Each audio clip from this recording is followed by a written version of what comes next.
अगर उन्होंने कहा है किसी का हक नहीं खाना, तो फिर यहाँ पे अगर कोई ऐसा बैठा हुआ है जिसने अपने भाई का, बहन का, किसी हमसाए का, किसी जानने वाले का हक खाया हुआ है, तो मुड़ जे अली आला आगामी सदवीना है, तो मुड़ वो हक जिंदा है वो वापस कर, तो जब वापस नहीं करता तो वो पक्का मुनाफिक। कुरान ते अहले बैत दोवां दा पक्का फतवा, क्योंकि अल्लाह ने ऐ ईमान वालों वो क्यों कहते हो जो करते नहीं।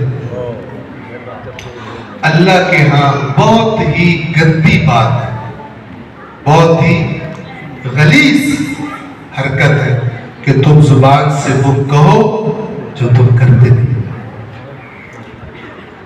दीन वाला वही है जिसका अमल उसकी जुबान से निकले हुए दावे की तस्दीक कर, ते जिंदा अमल शैतानी है वो होर किसी को दाव मार सकता है, अल्लाह के रसूल ते अहले बैत को दाव नहीं मार सकता। ठीक।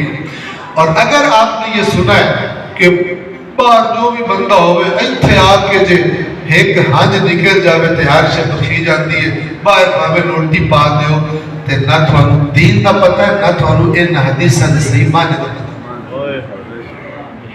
जो फरमाया इसका मतलब पता क्या है कि इमाम हुसैन आके फरमाया कि तुसी बाहर रोटी बचा दो, जेड़ा मेरा जद शरीयत लेके आया है, जेड़ा इस्लाम बचावन वास्ते मैं कुर्बानी दी, तो तुसी उस इस्लाम की लड़ी कटी रखो, सिर्फ एक बारी रोज छड्डो तो तुसी बखी जा सकते।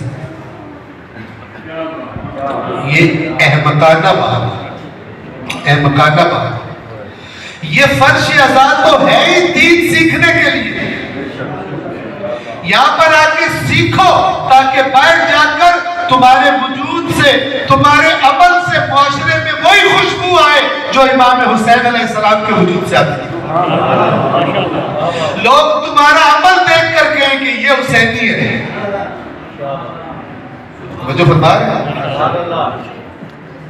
परवरदिगार आलम हमें तौफीक दे कि हकीकत में अपने दीन को, वो दीन जिसको बचाने के लिए हुसैन, औलाद हुसैन, असहाब हुसैन ने कुर्बानी दी,